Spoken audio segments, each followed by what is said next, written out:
take your top. Yeah, you're taking Okay, one. I'm taking. Okay, if I'm going the first one, I'm going with Spider-Man: No Way Home. Then. Okay, I'm taking Infinity Wars. Okay. The second one. Yeah. No, that's Endgame. Infinity War is the first one. Oh yeah, Endgame. Endgame Part 2. Yeah. All right, scratch that off my list. I'm going to go ahead and go right to the beginning. Iron Man 1.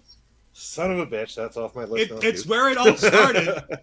It's where it all started. You have to go all the way back to the first Iron Man. That was my number 2. That was my number 2. All right, fine. Back to me. I'm going Winter Soldier then. Ooh. Shit, that's what I was going to take. Ah, yeah. Good one for me. So it's in my top 5. Yeah.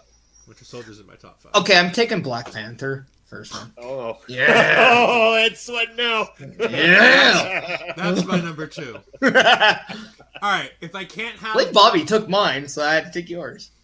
If I can't have Black Panther, and I already have Iron Man 1, I think I have to go to the next likely target. Give me the Avengers. Okay. The first one. Yeah. Yeah, another great pick, of course. So that puts it back on me. I'm going to take Ragnarok then. Yeah, that's a good one. And I've got it. I'm trying to remember them because again, for a second in a row, I drank without food, so this is not good.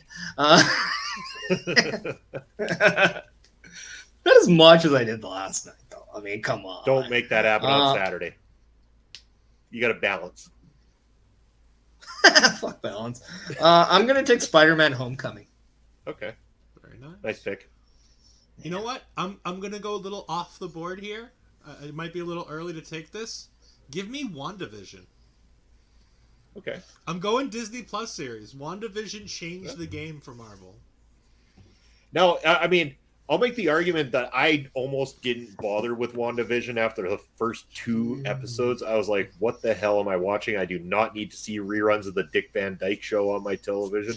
But after that, it starts roping you in, and it is an excellent series in the end. By the way, it's also a masterclass in genre-specific television. Like, I get 50s and 60s television might not be for everybody, but the fact that in 2023 you could go back and redo everything that made Dick Van Dyke feel special and interesting and different in the 1950s with this kind of a lens and use old equipment to make it look right in a Marvel series was fucking fantastic.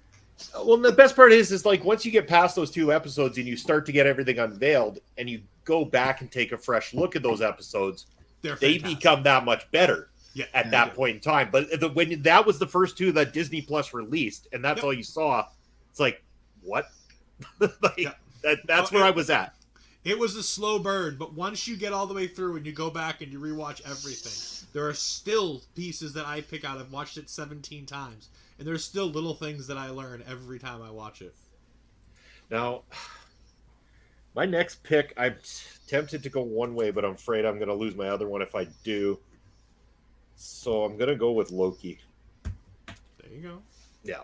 Because, I mean, really, essentially, the whole phase that we're in right now, the whole storyline, a lot of that centers around that show and what happened there. It probably would have been my next pick. Yeah. I'm going to take Captain America: Civil War. That would have been the next pick if I hadn't lost the other one. So. That's another great pick as well, too. All right. Ed? I heard you talk about how you're not enamored with Phase 4 and the beginning of Phase 5, and things haven't really clicked for you there.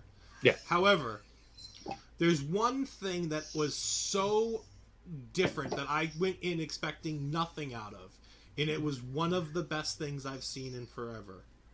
And at the end of the day, I walked out of the movie theater and looked at my best friend, who I see all my Marvel stuff with, who I wake up and watch on Discord all these Marvel Plus shows, the Disney Plus shows, at 3 a.m.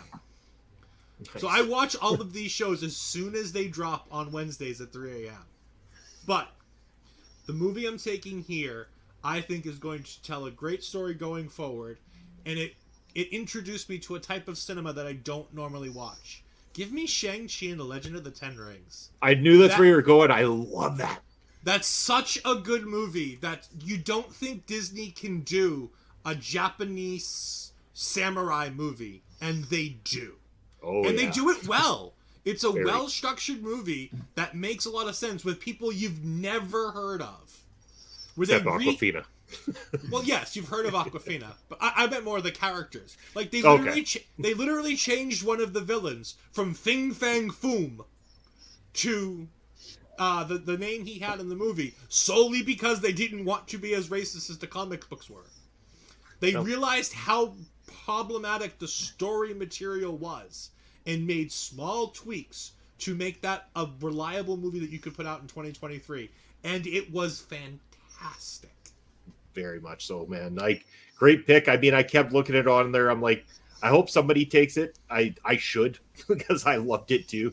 And like I said before you jumped in, I said as far as like ones in this phase currently, Shang-Chi and I'd say Guardians in the movie side are the ones that stand out. Yeah, for sure. Absolutely.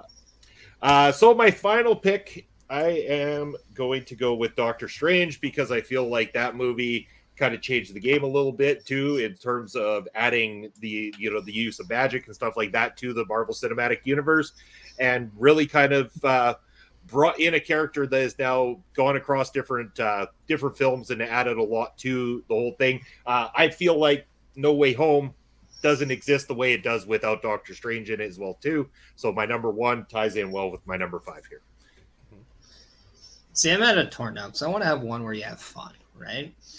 So like I'm torn between the Guardians, but I'm gonna go with this one because one, I get a beautiful Canadian. I'm gonna go Ant-Man and the Wasp. Great. It's a fun movie. It's a fun movie. You need the fun movie. It is the best of the Ant-Man trilogy by far and away. Oh yeah, I liked the second one quite a bit. The third one was that's the one I took. Oh, and the Wasp. Sorry, yes. And okay. the Wasp, Then, yeah. sorry, my apologies. Yeah, I thought like the first one. And the second hey man, one I missed out on Sting yesterday. I'm not missing out on the Sting today. All right. So, Parrish, you took Endgame, correct? Yes, you did. The last one. Give me Infinity War just to round out my 5. All right. I mean, why not? Infinity War was awesome. I mean, especially leaving us on the cliffhanger. I was going to say, leaving with the heroes completely obliterated and being like, Thanos will return.